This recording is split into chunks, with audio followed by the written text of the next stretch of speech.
قال رب اشرح لي صدري ويسر لي أمري واحلل عقدة من لساني يفقه قولي. إن أصدق الحديث كتاب الله وخير الهدي هدي سيدنا محمد صلى الله عليه وسلم وشر الأمور محدثاتها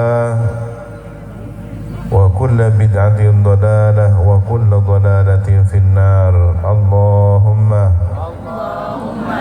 إني أعوذ بك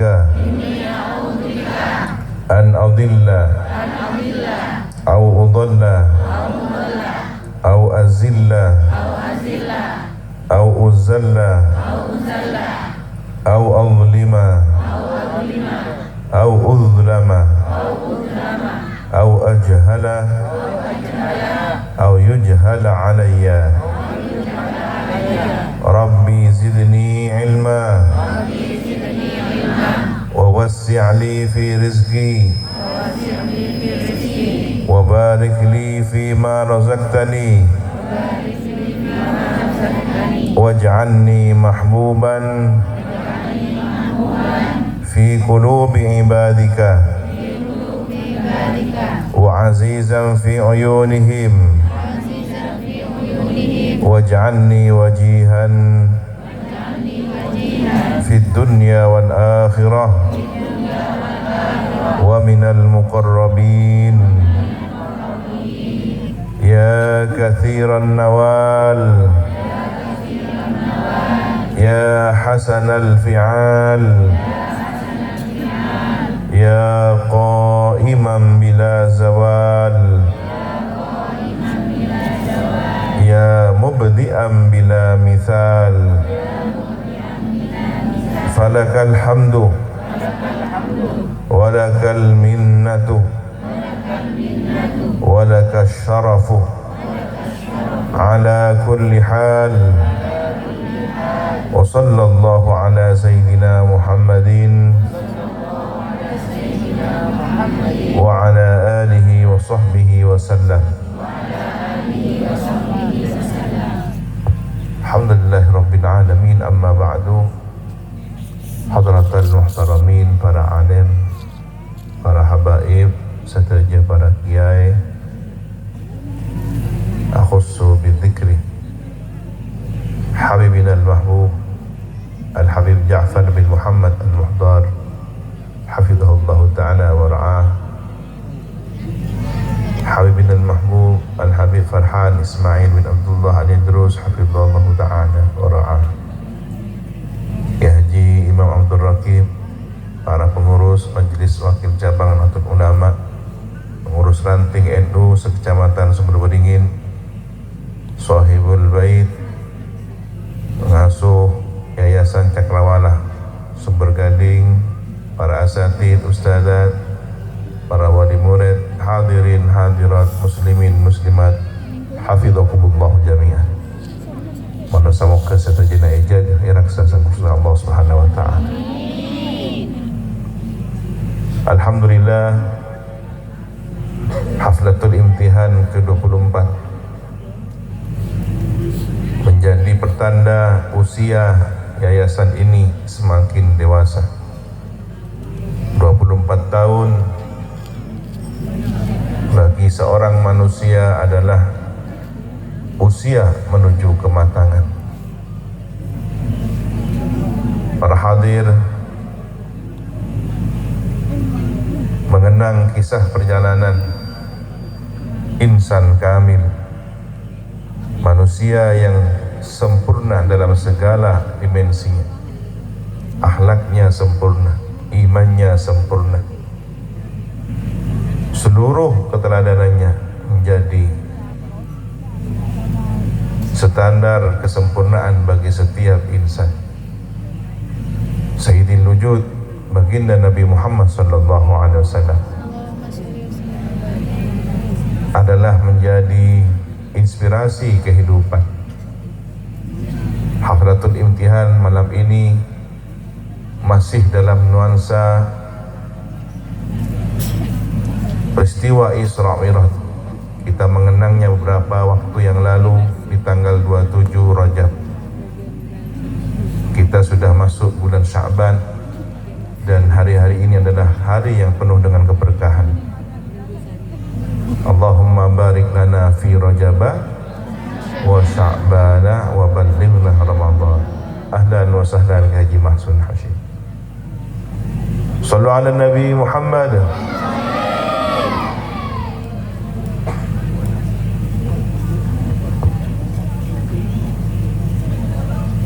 Ketika baginda Nabi Muhammad sallallahu alaihi wasallam diperjalankan dalam satu malam yang istimewa, Subhanalladzi asra bi'abdihi lailan minal masjidil harami ilal masjidil aqsa. Ini adalah pertanda dari tanda kekuasaan Allah Subhanahu wa taala. Isra adalah hubungan horizontal, hubungan antar sesama manusia, dan Mi'raj adalah hubungan vertikal.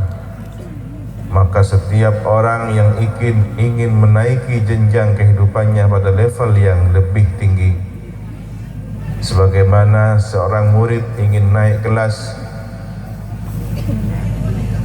maka dia harus mencapai derajat kelulusan di setiap jenjangnya. Baginda Nabi diperjalankan menuju tempat-tempat bersejarah, bahkan tempat tujuan masa depan beliau berjuang. Ketika Nabi berhenti di satu negeri bernama Thaibah yang banyak pohon kurmanya di tengah padang pasir, Malaikat Jibril menjelaskan bahwa tempat inilah kelak menjadi tempat tujuan Nabi berhijrah. Maka setiap orang memiliki Thaibahnya, memiliki masa depannya, memiliki visi misi kehidupannya. Begitulah setiap pejuang. Lembaga pendidikan juga memiliki masa depan. Dia harus membawa anak didiknya. Begitu juga Nabi berhenti di satu tempat di negeri Nabi Musa berhijrah, negeri Madian namanya. Beliau menyaksikan pohon bersejarah tempat Nabi Musa bersandar. Maka setiap pejuang harus menoleh masa lalu, belajar keteladanan orang-orang terdahulu. Begitu juga Nabi berhenti di suatu bukit Tursinah tempat Nabi Musa menerima wahyu. Wa kallamallahu Musa taklima. Begitu juga Nabi Muhammad berhenti di suatu negeri bernama Baitul Lahmin, tempat lahirnya Nabi Isa alaihissalam. Ini menunjukkan bahwa hubungan antar Nabi memiliki hubungan yang istimewa, yang satu dengan lainnya saling berhubungan, membawa misi yang sama, risalah tauhid, meskipun syariatnya berbeda. Begitu sampai di tempat yang suci Masjidil Aqsa, Nabi salat 2 rakaat, diikuti oleh arwahnya para nabi dan rasul, diikuti oleh para malaikat. Maka disinilah Nabi dibaiat, Nabi dilantik, diresmikan sebagai Imamul Muttaqin, Sayyidul Anbiya'i wal Mursalin. Beliau adalah nabinya para nabi. Seandainya Nabi Muhammad hidup di zaman Nabi Adam, maka Nabi Adam akan bernabikan kepada Nabi Muhammad sallallahu alaihi wasallam. Seandainya Nabi Muhammad hidup di zaman Nabi Musa, maka Nabi Musa akan bernabikan kepada Nabi Muhammad sallallahu alaihi wasallam. Dan ini akan terbukti nanti di akhir zaman, kelak ketika Nabi Isa turun dari langit, beliau akan menjadi umatnya Nabi Muhammad sallallahu alaihi wasallam. Para hadir, perjalanan berikutnya adalah menuju langit yang disebut dengan Mi'raj. Ini adalah simbol hubungan vertikal vertikal seorang hamba dengan Tuhannya, menembus lapisan langit. Setiap langit ada simbol para nabinya, seperti orang menaiki jenjang akademik. Setiap kelas ada wali kelasnya, ada materi ujiannya, ada capaian kurikulumnya. Maka seorang murid harus menempuh jenjang akademik itu hingga puncaknya yang tertinggi, Sidratil Muntaha. Setiap insan memiliki simbol Sidratil Muntahanya dengan berbagai dimensi maknanya. Tetapi yang perlu diingat adalah ketika Nabi Muhammad SAW di langit yang pertama dipertemukan dengan Nabi Adam alaihissalam. Mungkin sebagian orang bertanya, kenapa Nabi Adam di langit yang pertama?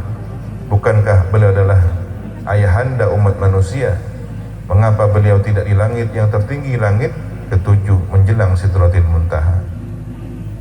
Syekh Ali As-Sabuni rahimahullahu ta'ala dalam suatu kesempatan menyampaikan bahwa ini adalah isyarat bahwa sosok Nabi Adam, simbol orang tua, menjadi penentu bagi setiap orang untuk mencapai derajatnya. Setinggi apapun seseorang, ilmunya, pendidikannya, jabatannya, kekayaannya, pengaruhnya, tetapi dia tidak memiliki hubungan yang baik dengan orang tuanya, maka dia adalah seorang yang gagal. Kata kunci orang tua menjadi penentu. Ingat kisah Alqamah, seorang sahabat Nabi yang terkenal, terlihat di kalangan para sahabat rajin sholatnya, berjamaah mengikuti jamaah Nabi, rajin bersedekah, ikut berjuang. Namun ketika hati seorang ibu merasa teriris luka karena perilaku anaknya, Alqamah menurut sang ibu lebih mendahulukan istrinya, maka menjelang akhir hayatnya Alqamah kesulitan membaca kalimat syahadat. Para sahabat Nabi mentalkin kul la ilaha illallah, namun Alqamah tak mampu mengucapkannya secara sempurna. La, tidak bisa mengucapkan la ilaha illallah. Para sahabat kebingungan, segera datang sowan pada baginda Nabi, menyampaikan bahwa Alqamah dalam kondisi sakaratul maut dan kesulitan mengucapkan kalimat syahadat. Nabi pun segera mendekati, melihat sahabatnya yang sedang sakaratul maut, beliau mentalkinnya sendiri. Namun sekali lagi Alqamah tak mampu mengucapkannya. Malaikat Jibril pun datang memberitahu bahwa ini ada persoalan antara anak dengan ibundanya. Orang tua, sekali lagi kata kuncinya adalah orang tua. Akhirnya sang ibu pun dihadirkan. Diceritakan bahwa Alqamah sedang sakaratul maut. Maafkanlah dia, ridhoilah dia sehingga mudah mengucapkan kalimat syahadat dan meninggal dunia husnul khatimah. Tapi apa jawaban sang ibu? Ya Rasulullah, Alqamah memang anak saya, tetapi dia menyakiti hati saya. Dalam hidupnya dia pernah lebih mengutamakan wanita lain dibanding wanita tua ini yang telah melahirkannya. Saya telah mengandungnya 9 bulan. Saya telah menyusuinya 2 tahun.